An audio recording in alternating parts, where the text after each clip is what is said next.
Well, let's get started. Good morning. Thanks everybody for being here this morning. I'll do my best to be brief because we've got three really good speakers for you. Two came a very long way to share some great information with all of you today. My name's Keith Warmbein. I'm with Carnegie Investment Counsel here in Pittsburgh. One of the co-sponsors with BAB Well Advised, and welcome to the BAB Ballroom and another edition of Dancing with the Stars. I'm going to do that shortly. Additional thank yous this morning to our financial partners from Voya, Empower, One America, Mass Mutual, and Legg Mason for their support. Elizabeth couldn't be with us today, but Scott, Daniel, Brian, and John are all in the room, and we thank you guys for your support, and we really appreciate the relationship that we have with you. I'm going to give you a little bit of background before Jaime steps up here. I've been in this financial services business for over 30 years, and for the better part of my career, I've been focused on positively impacting the financial lives for thousands of employees. In my efforts to educate and assist these people for accumulating long-term savings, having a future paycheck, their retirement years, retiring on time with dignity, it wasn't completely resonating with my audience. It was about 7 years ago, a light bulb finally went off, and I came to the realization that these folks had much larger concerns than saving money for their retirement years. Honestly, it's that time that I discovered financial stress in their lives, and that was the moment that I realized that my work needed to change and shift gears. My colleagues and I began a quest to help these employees with financial difficulties facing them by locating and providing the resources that could be utilized in assisting to diminish and hopefully eliminate the burden that they face. Once the stress is gone, then we could focus again on saving money to fund their future paycheck. So I'd like you to consider just the following statistics today. 78% of working people are living paycheck to paycheck across this country. $135,000 is the average outstanding debt among U.S. households. $7,000 is the average credit card debt held by individuals, and 2/3 of Americans would struggle to come up with $1,000 to meet an emergency tomorrow. Just 24% of millennials demonstrate basic financial literacy. 42% of workers with adult children over the age of 21 provide these kids with financial support, and more than half are willing to sacrifice their own financial well-being to do so. Student loan debt, we all know, $1.5 trillion today. And credit card debt, about $1.1 trillion. Judah and I were talking last night about the fact that it's just crushing people. It's really a struggle for folks to make ends meet. Not only is this crisis affecting American employees, but also employers. Our first speaker can tell you more about this, but I'm going to introduce Jaime now. First up today is Jaime Linkowski. Jaime's career in financial services also spans about 30 years. He's been a colleague of mine for over 25. Jaime's an entrepreneur, thought leader, advisor, panelist, national speaker on viability, sustainability, and the convergence of employee benefits. Jaime travels the country advising advisors on the subject, in addition to sharing his passion and message of improving financial outcomes for employees everywhere. Our second speaker today, Judah Musick, is also an entrepreneur, innovator, thought leader, product developer, community leader, and CIO of Red Rocks Federal Credit Union in Littleton, Colorado. Judah's passion is solving real-world problems. He and his team are focused on human and social capital investment, employee care, economics of mutuality, economic development in fintech, and lastly, a modern approach to employee benefits. Our final speaker is Dave Donaldson. Dave is president and CEO of Arista Smart in Ventura, California. He's a former senior investigator for the U.S. Department of Labor, the Employee Benefit Security Administration. Prior to his work at the DOL, Dave worked for some of Wall Street's largest firms managing retirement plans, providing fiduciary guidance and investment management services. Dave is a frequent speaker at national events on ERISA and retirement best plan practices. So without further ado, we're going to watch a short video here, and then Jamie's going to come up and share some thoughts with you. Let's go east across the country to Pittsburgh, where the Monongahela and the Allegheny River join. You've probably heard something about Pittsburgh, the city that built America, the city that built the world, the city that fell so hard. And now, Pittsburgh, the tech powerhouse, Pittsburgh, the culinary wonderland, the city that's big and small and approachable and amazing all at once, the city where a chair saves your spot. That's us, all of it. And this whole time, we've always had one loyalty, and it's not the one you're thinking of. This loyalty is stronger than steel. It comes from a history of facing challenges head on. It comes from learning that you can't wait for opportunity, you have to create it. And that the only way to prepare for the future is to work together and build the future yourself. We're loyal to a better tomorrow, loyal to investing in our kids and the institutions that build strong leaders, loyal to the audacious reality that if we do the right thing today, tomorrow will be awesome. Not just change, improvement. Not just for some, all. It's why we're not sitting back, enjoying our moment in the sun. We're forging ahead, building new industries, improving our most beautiful assets, setting the stage, sowing the seeds to grow a better generation, making sure all families have room to grow. We're building something special here. A place where thinkers, makers, dreamers, and doers can afford to be bold. A place where bright minds and youthful energy come together to put down roots. A place where big things happen and big problems get solved every single day. And just wait till you see what we do next. Then again, you don't have to wait. Join us. We always have time for one more great idea and room for one more great neighbor. But hurry, tomorrow is almost here.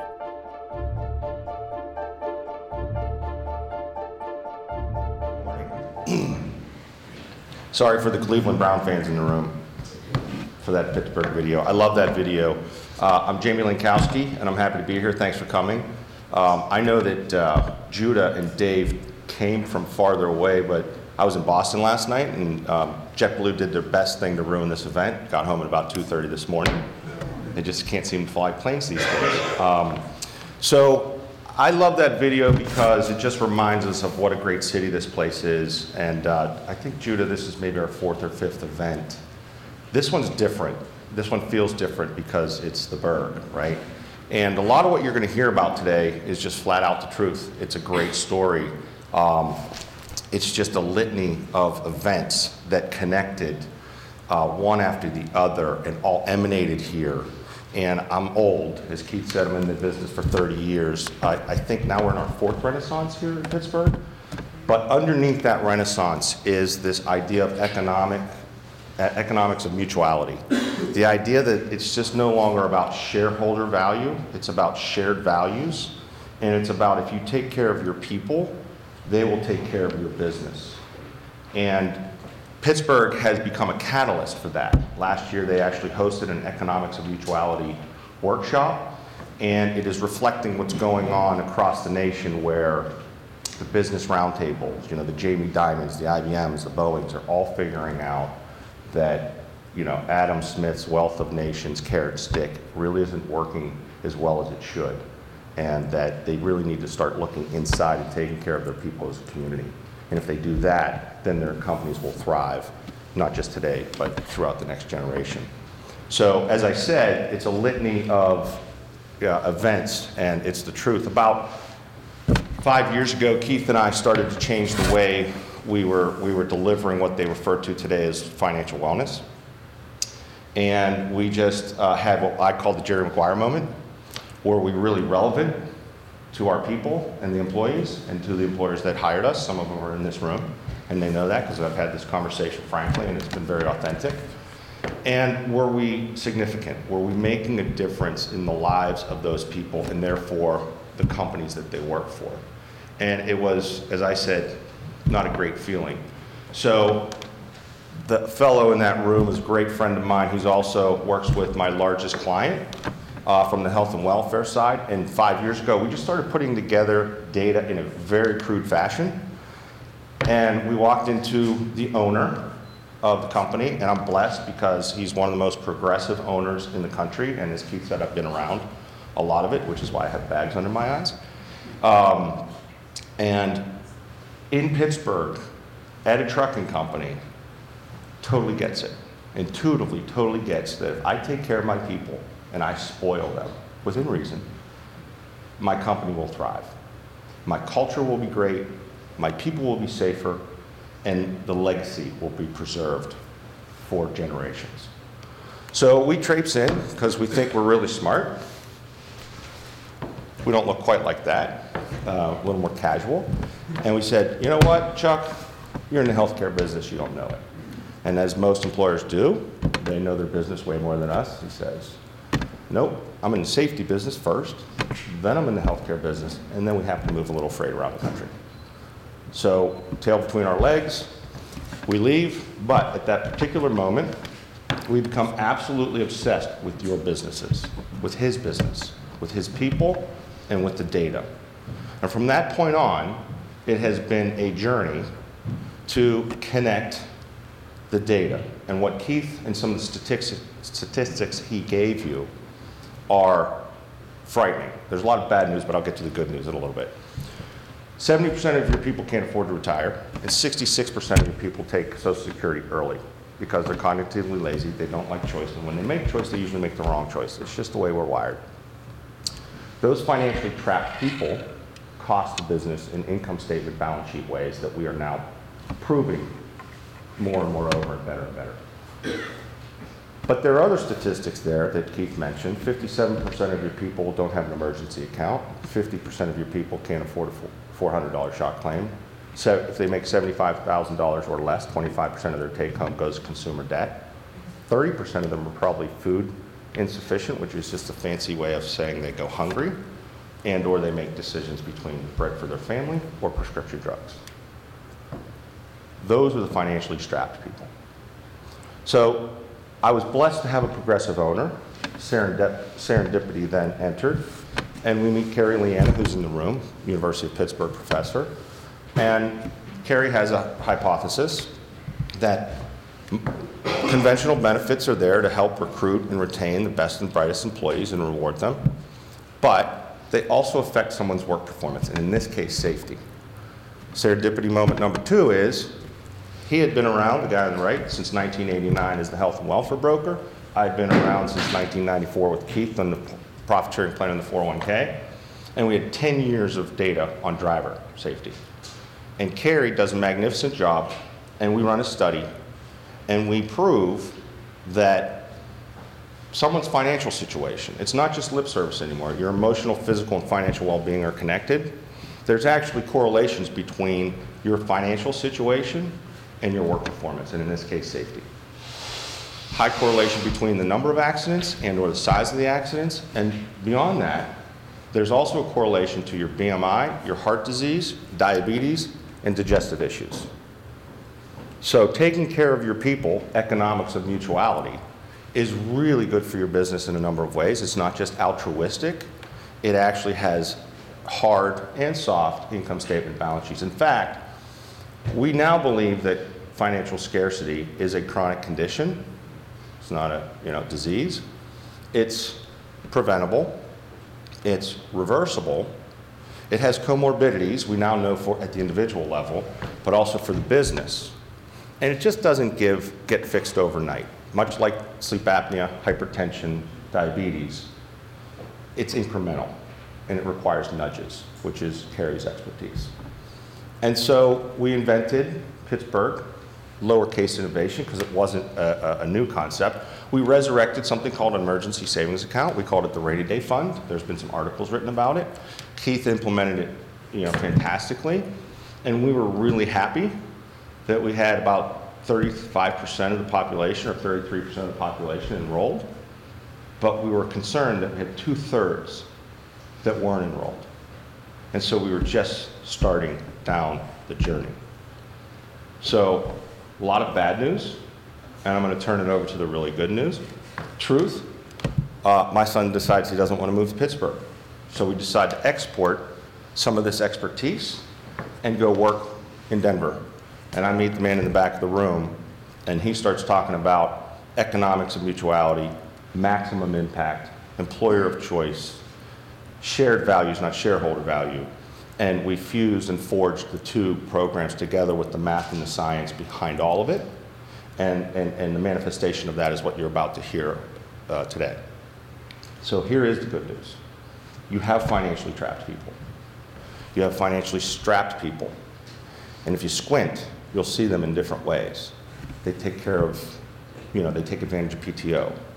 They're asking about a pay advance repeatedly. They're taking out additional loans. They won't get into the 401k. They won't get into the 401k to the amount that they should to retire on time with dignity. So if you squint, it's all around us.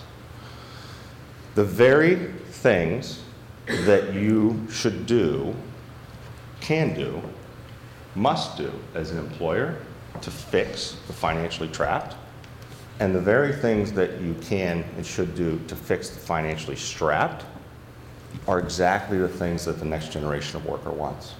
The millennials want to work with an employer who gets them, takes care of them, helps them, has a mission and a sense of purpose. I call it the Holy Grail. So the very things that you're about to hear today, and Dave's going to scare you later about the fiduciary stuff, the fiduciary 2.0 stuff, and then he'll talk about making you bulletproof and fixing that along with Keith. The very things you do to fix the trapped and the strapped are the things that you should be looking to do to recruit, retain, and reward the next generation of worker for the future. So the very essence of a fiduciary is what? Duty of loyalty to your participants and their beneficiaries. Fiduciary 2.0, we got that. Fiduciary 3.0 is about stewardship. And that's what the economics of mutuality is. The very first steward in history is Noah. All religions recognize the flood. It's time to go from 2.0 to 3.0 for many reasons which you're about to hear of. So with that, I'll turn it over to you. Thank you.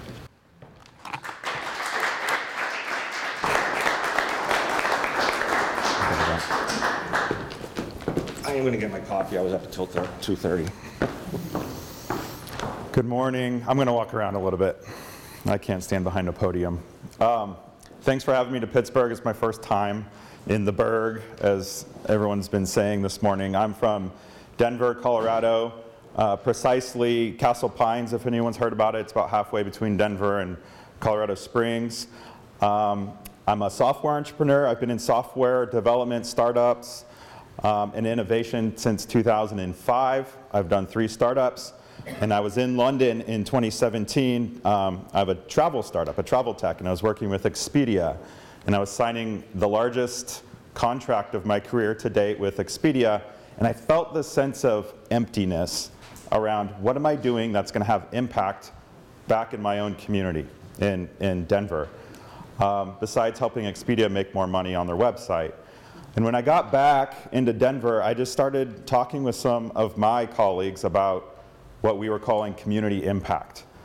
And we did a little research and we found out that Douglas County, where I live, is the 4th wealthiest county in the US based on median income. Out of the top 10, you've got 5 in DC, you've got 3 in New York, 1 in New Jersey, and then Douglas County. I was like, oh, that's interesting, I never heard of that, but you can kind of see it. There's not a bad neighborhood, you don't see poverty. The next thing we researched was Douglas County needs. What are the problems? What are the issues? And what popped up absolutely blew us away. 45,000 households, not people, in Douglas County, Colorado, the 4th wealthiest in the nation, are living in suburban poverty to the point of hunger. Households. Compounding the wrong direction at 10% a year. No solution in sight. The government, the nonprofits, the church, no solution in sight. What is that about? How could that be? You don't see it. You don't talk about it. Silent, hidden problem. And we wanted to do something about it. It's a longer story we don't have time for, but we realized that the real problem, the root, was the lack of participation because of human dignity. What I mean by that is it's embarrassing to have financial stress in your household. Do you guys agree? So you're not going to tell a friend, a neighbor, a colleague, a manager, an HR director, a CEO, for heaven's sakes, about your financial stress. Heck, most people can hide it from a spouse. And so the estimate is that 90% of the problem goes unaddressed in America because of dignity. And so for us, that was something to work with. We put our kind of software hat on and said, we can solve for dignity. It's called privacy. We can respect the human being behind the name enough to address their problems. We don't lack resources, money, resources, food. We just lack participation because of dignity. So we did a little pilot program. This was December of 17, and it blew our minds how much impact we were able to create by using technology to overcome this respect issue in our community. And that led us to a number of ahas, including meeting Keith and Jaime and figuring out that the employers, for-profit, not-for-profit, government, church, if you employ people, you are made to impact those people. And you are the only solution, the only hope for sustainable and scalable community impact. And that's what we're going to talk about today. So I've got a short little video that describes what I'm working on. Employers around the world face a significant crisis today. There is a massive gap between the benefits they offer and the real needs of their employees. Here's a portrait of the average American worker. 30% live with negative cash flow. On average, they have less than $400 set aside for emergencies. They pay a quarter of their after-tax income to consumer debt payments. Over half of all Americans save nothing for retirement. This is true even for high-earning employees. In Douglas County, Colorado, home of the fourth highest income in the U.S., 45,000 people struggle to pay grocery bills every week. It's easy to see traditional retirement plans just don't support the immediate needs. The problem is financial scarcity, and it has a massive negative effect on your business. Not only does it undermine employee safety, engagement, and retention, but delayed retirement for just one of your employees can cost you as much as $50,000 per year in additional benefits and healthcare costs. As a business leader, we know that you care about success and significance. You want your company to be successful, and you want to make a positive impact on the lives of your employees. What if traditional thinking is wrong, and those ideas aren't at odds? Your employees are your community. Employers are the key to scalable and sustainable community impact. When you identify and meet the real needs of your employees, not only will your business flourish, but so will the community. That's how to build a legacy of impact. Made to Impact is a global movement of business leaders learning together to revolutionize their employee benefits programs. They pledge to support their employees with their real immediate needs. It starts with helping your employees and their families first, growing your business, and building a lasting community from the ground up. It's time to be part of the solution. Your business was made to impact.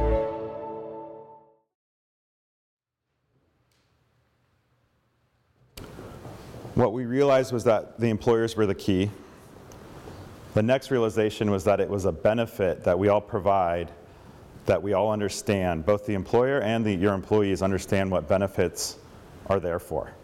It's to help the company find, attract, and keep talent, but it's also there to help address basic needs.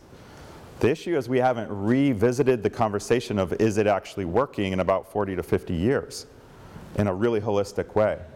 We think that benefits should help you maximize your impact, first and foremost, to the bottom line of your company in the form of business impact. It has to correlate to the P&L, the balance sheet, and the enterprise value of the business. And that's why we do benefits. But the second thing that they're there for is to have an impact on the human capital. This is the individual employee and their family. This is why we do things like sponsor healthcare and retirement plans. It's because we know that that's important to the flourishing of the family. And then the third thing's a little bit different. And you heard it in the video. It's that your employees are the community. So if you have any care to be philanthropic, to do something lasting and significant, don't forget that the people that show up to work every day go home every night into the community, and that they're right in front of your face. So before you write your next $1 million check to a national nonprofit, don't forget that your employees are the community with the same needs that you're writing that check for. And that's a really big idea that is important to understand. The problem is fairly simple. It's that there's a gap between traditional benefits that are slow to adapt. The IRS code 401k, ask Dave, it was written into code 1978 to address a problem 40 to 50 years old, and it's still there, but we haven't come back to the table and say, is that still the most pressing problem that our employees have when it relates to their money? And this creates a gap between where employees' needs are today, which are evolving rapidly. If it doesn't take long, turn on the news, you're going to hear about it. Consumer debt crisis, student loan crisis. It's a clue at where the real problem is. So if we want to get specific, we look at what most businesses have on the benefit lineup. And it's things like perks, paid time off, retirement plan, health insurance, maybe some kind of corporate social responsibility program. And those are all great. I'm not saying get rid of one of those items if they're working for you, but they are commoditized. Your competitors have them. And the real question from my background, from a startup, like from an entrepreneurial standpoint, the question that we have to ask in order to get this right is, what is the UVP? UVP is, what is the unique value proposition that we as the employer bring to our people that get them excited to work for us, that allow us to recruit better, and that allow us to reduce turnover? Because if we don't have a value proposition, guess what? The guy across the street does, and it's likely better. And that's what drives turnover. So then if we look at what is on the need side of typical employees, and you've heard these stats, I'm going to be probably the fourth person to quote some of these things, but that's okay, because we have to understand this. Paying bills. 30% of all American employees are in a negative cash flow position right now today. It means they're going further into debt every paycheck. Stat I saw is the average American spends 116% of their income every year. Okay, that's a problem. It's not sustainable, and it doesn't go away. Second is little to no savings. You already heard this one, but your average American employee can't cover a $400 unplanned expense. I don't care where you live in this country, $400 is not going to cover the next curveball that life's going to throw at you. I felt fortunate when I went into the tire shop on Tuesday, and it was only a $400 bill because I had to get some brakes done. Right? My wife wasn't so lucky a couple weeks before that when she had a lot more work done on her car, right? So this is unplanned expenses that we all have, and it doesn't matter what neighborhood you live in. $400 is not going to cut it. And what happens if you can't cover it? You're going backwards, you're taking on more debt, and you're going the wrong way. Consumer debt is the villain in the story. No question about it. If you're paying, which our average employees are paying, 25% of their take-home net income to consumer debt payments, not including real estate, by the way, is not your mortgage payment. So your credit cards, your car payment, your student loans, or anything else you decided to finance along the way. 25%, and we scratch our heads wondering why participation in our 401k is so low. Why savings rates at 3% when it needs to be at least 15% to retire with dignity on time. And why we're seeing loans and hardship claims coming out of the retirement plan. That's why. Look no further than the amount of debt that your employees have, the amount of cash flow that consumes, to realize there's no money at the end of the day to save for the future. And a lot of these people are so far into it that they are struggling to provide groceries for their kids. That's the Douglas County case study. On top of that, we've got very little planning. Keith mentioned a quote about millennials planning. Less than a quarter of Americans have any form form of a financial plan. And then little to no purpose or impact. Simon Sinek calls this a sense of why when it relates to their job. They're just showing up for the paycheck, and that's a problem. We have to fix these things. So what did we do about this? I'm sorry, the clicker's not really working. Well, first of all, the cost of this shows up all over the P&L. The term we're using is financial scarcity, but there's so many connections to the profit and loss of a business tied directly to the status of the financial scarcity within the employee base. It shows up in unexpected areas. Expected areas as well, like turnover and engagement. That's pretty clear, but on the revenue side, when it gets solved, when it starts to get fixed, when it starts to turn around, amazing things happen from a marketing, from a content, from a storytelling, from a PR standpoint that actually drives revenue. And it's counterintuitive, but it correlates directly to the P&L. And we can talk about some of those things. So what Keith, Jaime, and I, and a bunch of other people around the country are working on is a clear path to solving for financial scarcity within an employee base. We're doing it through a fintech, a financial technology, and a benefit platform. And that's what we want to show you. It's time to start thinking about our employees differently. It's time to start thinking of them as humans, right? And so what are their problems? What are their needs? You've heard this word economics mutuality. There's a global shift in business that's happening that's saying, hey, we've missed the form of capital that is truly valuable within our companies, and it's called human capital. We got to start looking at them as investment opportunities. And so that's one of the modern approaches to it. The second thing is we have to be results-oriented. Everything needs to be measured, and everything needs to tie back to our P&L. Otherwise, we look just like a social responsibility program that can't prove its worth, and one downturn in the economy, and the CEO is going to say, get rid of that, right? Mars in Oxford did a study of 900 corporate social responsibility programs, and not one of them broke even. You think, well, it's not supposed to break even, it's philanthropy. Well, it can. And when you can match a business model to your community impact, nothing can stop it, because it's the driver of the growth of your company. And the third one is really where I get excited. It's about success and significance. And you may have heard these terms.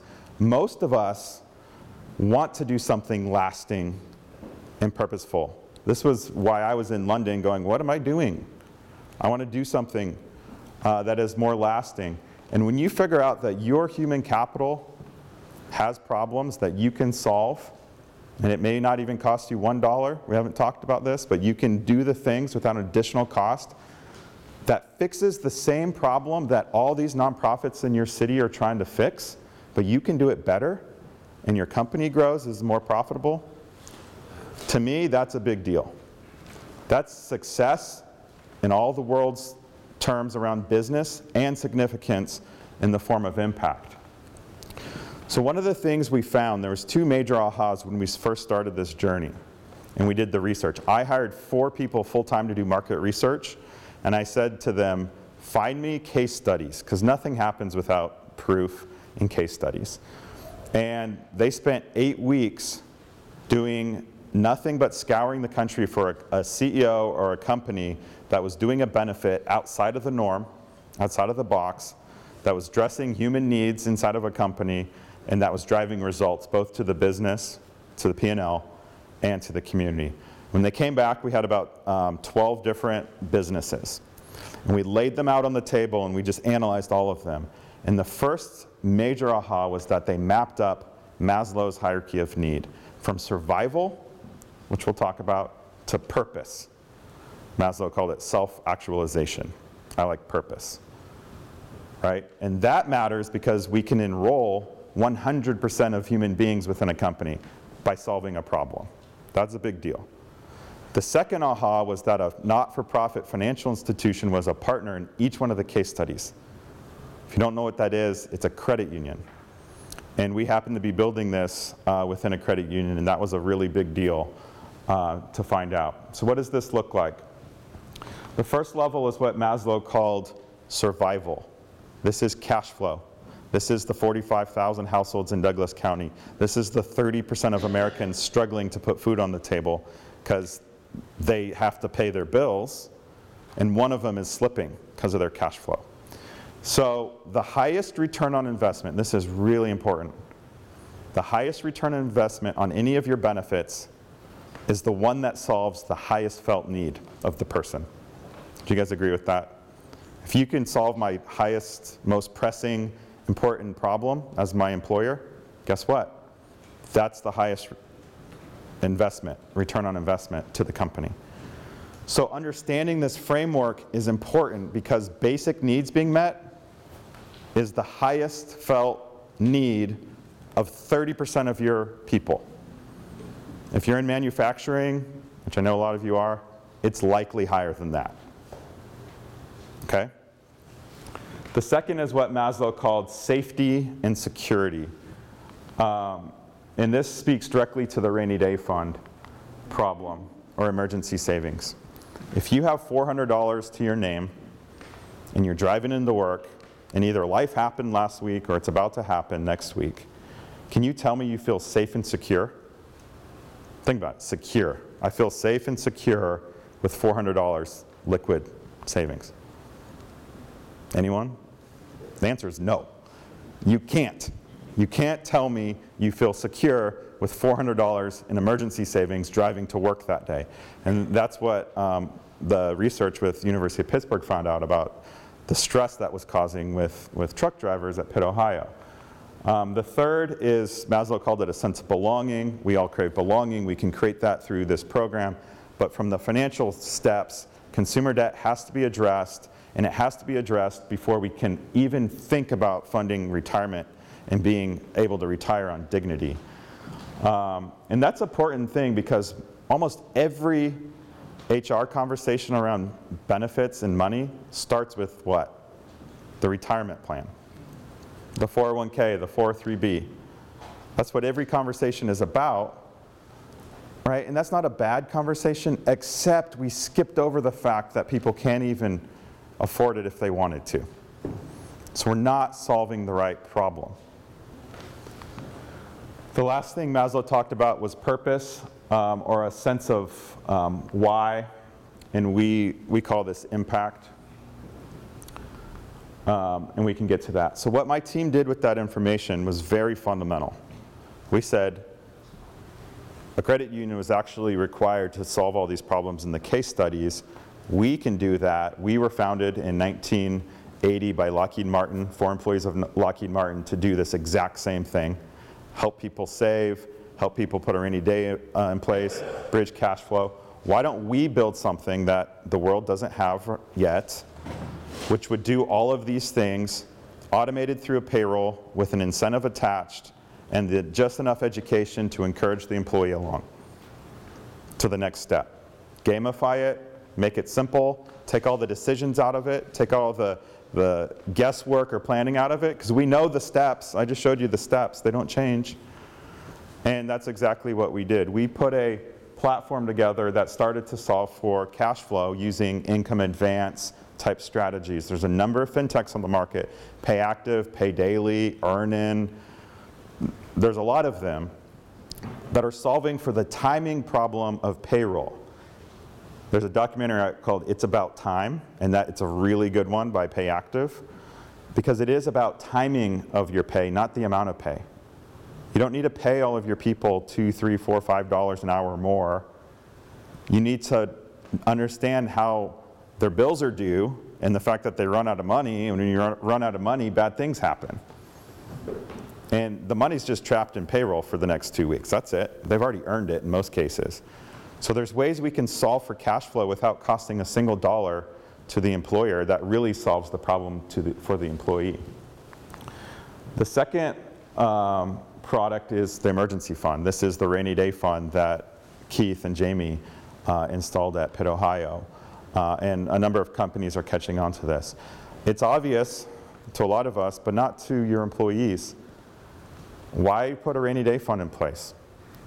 Well, why not pay off debt? It's because if you don't have the margin to cover the expense that's unplanned, you're going further into debt. So what's the point of paying off your debt? We know that's going to happen.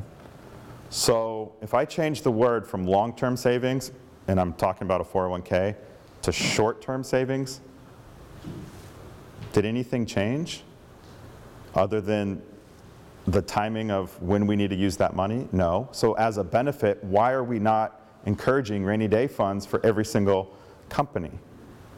We need to be. It's exactly the same thing that came to market in the late 70s, early 80s in the form of retirement savings. I'll go quickly through this, but benevolence plays a big role in this. When you go to the top of the hierarchy and you see people that can give, and then you see that some of these needs can't be covered very easily or quickly by employees in the survival mode, you connect those two things and you can create impact among the company itself and the other employees within the company to help people overcome major roadblocks. Medical bills are just crushed. 90% of the issues we see on a benevolent standpoint are related to medical bills in some form or fashion. But we can cover home repair, auto repair, medical related expenses and basic needs, food, rent, utilities, and then encourage not only the company to be able to give to that and get the charitable contribution, but other employees, and we can show you how that works. We do all of that so that we can be in a better position to start tackling the debt. If we can't tackle the debt, remember I said it is the villain, it's the whole thing that's robbing us of our future savings ability. Then we can move on to what we've always talked about in retirement savings conversations, which is the long term. This is the 401k, the 403b, the health savings accounts, right? That matters, but we gotta partner with our people to be able to afford it. Because if we don't, we're just gonna run out of time, and then who covers the cost of a delayed retirement in this country? It's the employer, right? The cost of healthcare doubles between the age 55 and 65 in this country as a benefit, right? So we have to be helping people move through this elegantly. And then the last thing that we did was an employee impact account. It's actually a donor advised fund is the technical account. But this shows up on one account, one login, one statement. And so when you see it, the impact account is a giving account. We just describe it as a charitable account. You put $1 in, the only thing you can do is make impact with it, right? And so you can do a lot of creative things as a company. You could give that check that you're going to write to the nonprofit and let all of your employees make the giving decision. They can either give to another nonprofit or to their co-workers' needs. You can match giving, or you can just provide a platform for your people to help each other overcome these needs that they have. So let's look at some of the case studies, and I've got a couple of videos in here of real employees, and this is, in my opinion, the best part. When you talk to your employee, when you see them talk, notice their demeanor, right? They're super nervous. They're real people. These are not actors. Talking about the impact that their employer had. Rhino Foods is a ice cream manufacturer out of Vermont. They create all the little cookie dough and brownie bits that goes into your Ben & Jerry's. I believe they have about 100 employees. And their problem that their HR department noticed was cash flow, right? Manufacturer, Northeast, they were dying on the vine to these payday loan providers, and they were getting taken advantage of, and they said, we can do a better job. We can write a better product, and they did. So I wanted to show you a few of these case studies of their actual employees.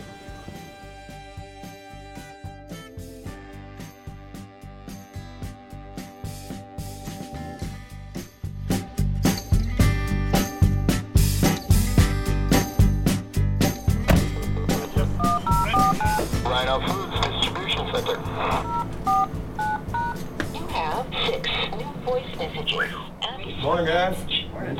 I'm looking at probably anywhere from 11 to 3 tomorrow. I see the warehouse as one unit. I see the whole picture of what needs to be done in order to get through a day, a week, a month, even a year. You want to know something? Go to him. If I'm assigning the right people to the right task at the right time, everything works perfectly. They gave him the name Freezer Geezer. If he couldn't go in there freezing at all during the day, he'd be miserable. He'll find something to go in there for. I'm proud of the nickname Freezer Geezer. It's minus 20 degrees Fahrenheit. And that's a constant temperature, whether it's 90 degrees outside or 20 degrees outside. With the hustle and bustle and the stress and the phone calls and it's an escape. Literally chills me. Bad joke. Back in 1995, which is about the same year I started working for Rhino, I had made a mistake on my income tax with the IRS. I wasn't in any position at that point to pay that back instantly. Ruined my credit, could not get a loan even for a stick of bubble gum. I joined the income advance program pretty much at its inception. The only requirement is to be in good standing, and then you're guaranteed. So I borrowed $1,000. It was an emergency, I had to have it. It comes right out of your paycheck every week, you don't have to think about it. After a while, you don't even miss it. Once that was paid, I re-upped and got another $1,000. And I did this about 5 times.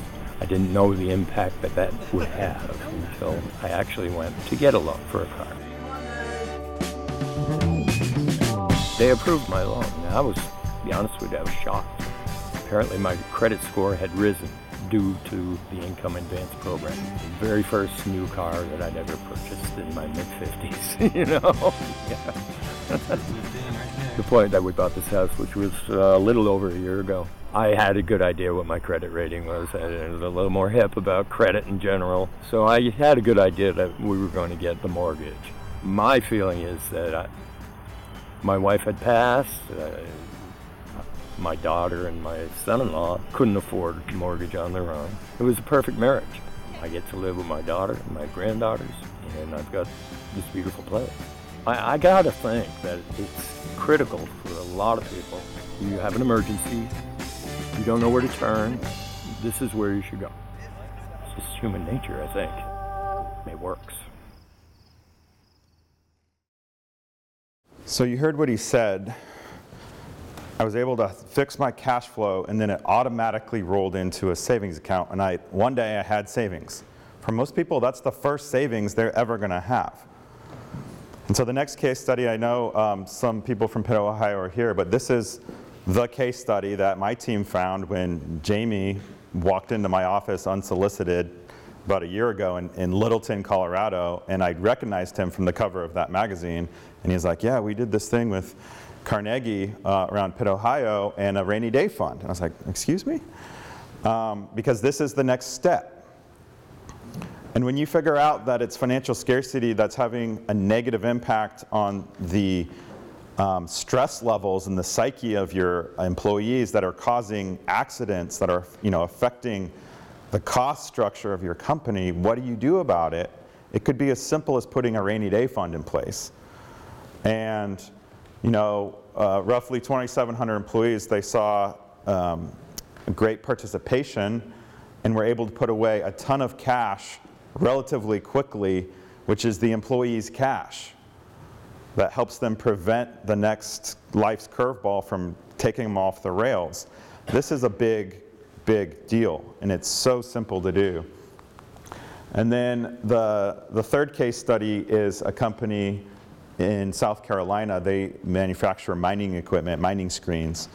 And their CEO, Peter, who's actually a friend of mine, was taking their employees out into the community to do community outreach projects. So think Habitat for Humanity, fixing cars, homes. And they were noticing that their employees were getting disgruntled. They were actually de-engaged with the idea, and he charged HR with finding out why. And what they heard was, you're a hypocrite. You say we're your greatest asset. It's on the wall.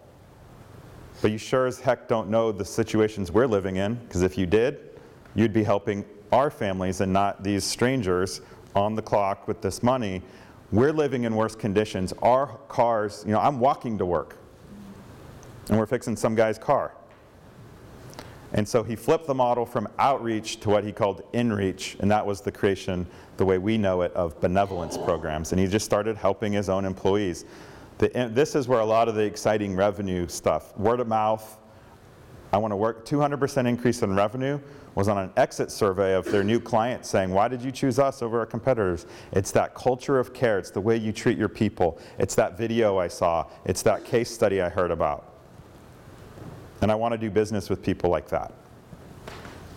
And those are real numbers. We can talk to Peter about the revenue side. It's actually really exciting. So our process, just really quick, is we can help you identify the gaps. And Jaime is the best in the world at doing that. We can install a platform that literally is it's actually less work than your current retirement plan. And then we can start measuring progress. Progress and data starts flowing immediately. The guarantee is that it's easy to install.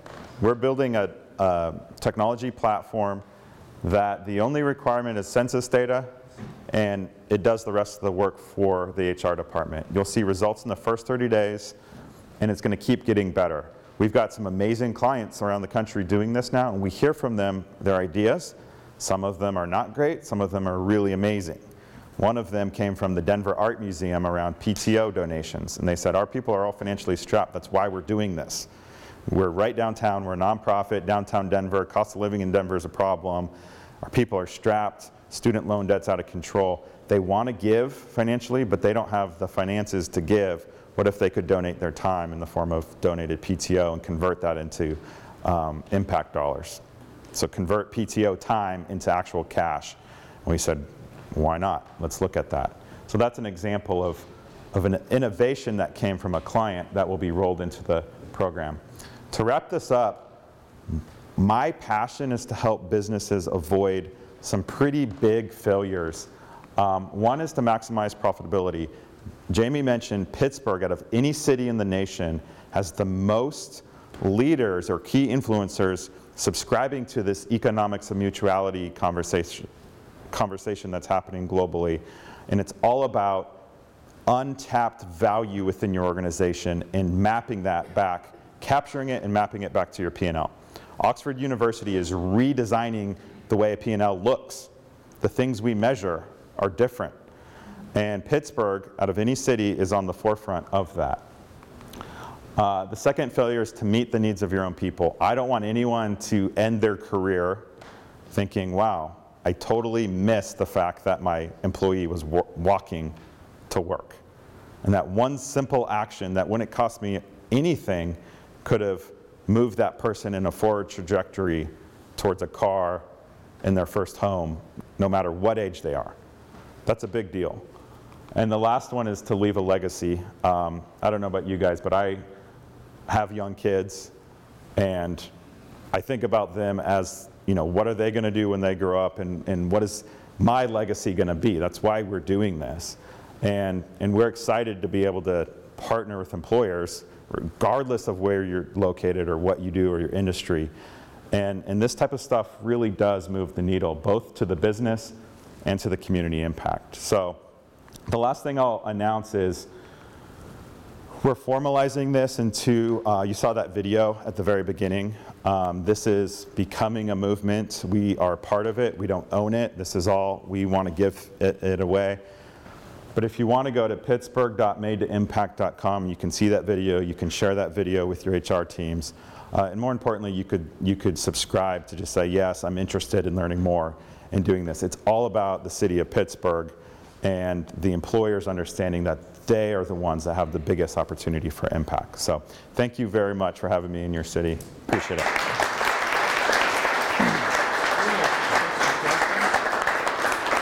We have time? We have time for a few questions if anyone. I'd like you to share. What would this cost an employer? So the really powerful thing in my, Jaime said serendipity, whatever you want to call it. But the reason a not-for-profit financial institution it was in the mix is that there's a real role for these products in the market that we're not talking about.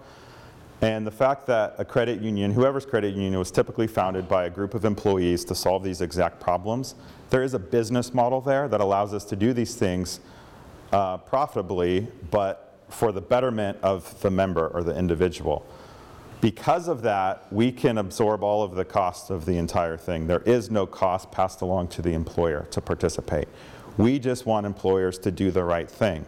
Now, we have talked about an incentive or a match. The more you can incentivize things like this, the faster people enroll, the faster the progress out. I know Pitt, Ohio did an incentive on the rainy day fund. We've built in an incentive. It maxes out. It's $300 over the lifetime distributed through the progress. It's not a lot of money, but it's something, so that no matter what you decide to do, if it's zero, we have some nonprofits doing nothing, and that's okay. It still works. Also, it follows the employee. If they do leave your company, it sticks with them, and you know that you're doing the right thing for all of your people, regardless if they're with you or they've moved on. So there's no cost. There's a built-in incentive. However, we encourage employers, this is your opportunity to invest in your own human capital. We will prove the return of that investment. So we encourage employers to bring in their own match, but it is optional. How much work does this create for the Human Resource Department? Very, very little. The way it's designed, the architecture, the fact that it's technology driven means we can do all the onboarding, all the employee education. It's a one-on-one. We use Salesforce if we want to get in the weeds, marketing automation platform to know exactly where the employee is in the process, to the penny of their savings or their debt, and then coach them, not one-on-one with a human coach. We have networks of human coaches to do that, but just via content in their inbox. And encourage them to make that next milestone, which may be $1,000 in a savings account, or $2,000 in a savings account. We can do all of that through an enrollment.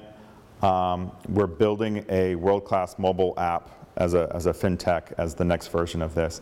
The only thing we require from HR, truly, is a census, typically monthly, to know who to communicate with.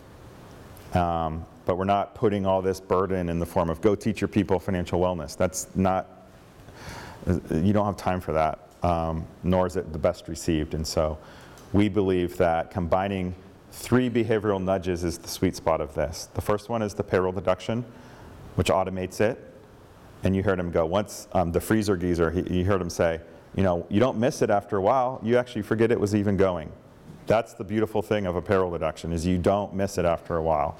The incentive nudges you a little bit further and faster, and the education ensures that you know why you're doing what you're doing, and you're not going to pull out and back out and quit, because you know why you're building an emergency fund and you're excited about it. And then you know why you're paying down your debt holistically and not racking up one card in lieu of another.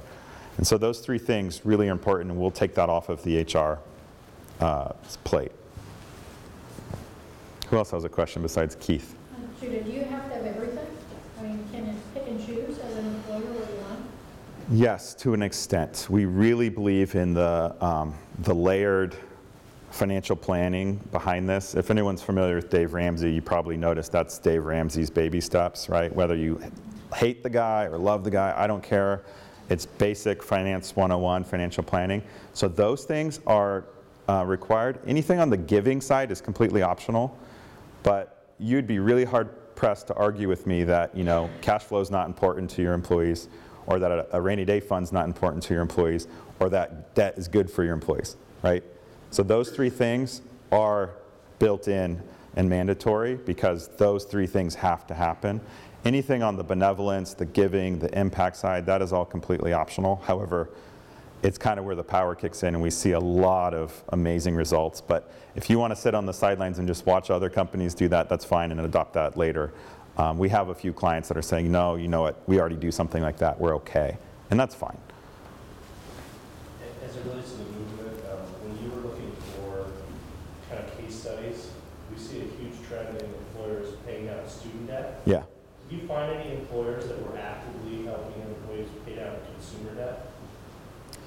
Participating in that conversation? Yeah, it's a great conversation. The student loan thing is such a hot topic, and I'm struggling to see why, other than the trillions of dollars. It's a large dollar amount, but they're typically fairly low interest rate federal loans. Now, when you have that large of a balance, whatever the stat was, $100,000 in student debt, it adds up.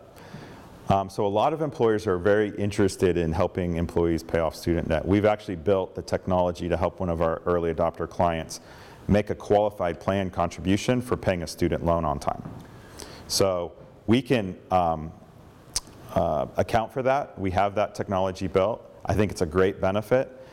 But what I would argue is don't ignore the consumer debt, the credit card at 27, 30, 32% interest rate, right? Because that one is really hurting your people. So I would definitely encourage, and we did with these, this employer that I'm thinking of, they only wanted to do the student loan match. And I go, that's great, we will do it with you, but I'm not going to let you ignore the fact that your young millennial employees have 20 grand racked up on a credit card, right? It's all debt. And so we have to address it holistically, in my opinion. How do you fit the education piece in? I mean, you tie that to being able to access the benefits, because I think that's an important part of, them having their employees understand, the benefit and yeah, basically learning to, handle money better. Yeah, so our first vision of doing this well at scale is really doing a good job of email. I'm a fan of, we get way too much email, but at the same time, it's where we live. It's always in front of us on our phones and on our desktops. And so the automation I'm referring to is we've hired professional copywriters and designers and marketing automation people to coach your employee for exactly the moment they're in to get to the next step and little more. And that's important because we don't need to overwhelm people with estate planning when they're trying to put milk on the table. That's ridiculous, right? So don't give them a package of content and say, here, learn this. And you give them the whole Dave Ramsey or the whole financial wellness. No, tell me what I need to do right now, help me do it, and let me know when I've gotten there. That's what we do with the education, and we coach and we inspire them to get to that milestone. It's all milestone, so there's a theme of a journey, you've got roadblocks, and you're going to overcome those roadblocks or go around them and accomplish these major milestones, right? And it's cash flow positive. It's your first $1,000, it's your second $1,000, it's your first $1,000 get out of debt and stay out of debt, right? Those are the milestones, and we can do that one-to-one based on where that employee is. It's not a blast, it's specifically to you and your family. Yeah. Judy, you didn't speak to this, but I assume these are non-union shops.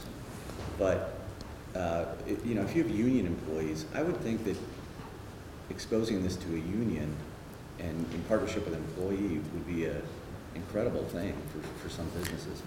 You know what? I've not even gone there yet. And as far as really thinking through the dynamics of union, non-union, all of this is very early. If any one of you guys wanted to do this, you would be an early adopter. I will, fully transparent. This is a work in progress, but we're finding nonprofits. So the union thing is an interesting idea, and you're likely very, very much correct on that. We're finding nonprofits have a significant need for this because they're competing for the exact same talent that Google is or Amazon is. Think about it. And if you employ people and they're required to accomplish your mission or to build your product and you're a nonprofit, how do you compete? You're not competing on base pay. So what are you doing? You got to tie your mission to these other things. And so we found a real opportunity in certain dynamics of whether you're the manufacturer, like blue collar, white collar, union, non-union, for-profit, not-for-profit. And it's all of the above. One more. We have I've got a stack of cards. Feel free to talk to me. I'll stick around. We've got some brochures, and then there's some more information there. So thank you, guys.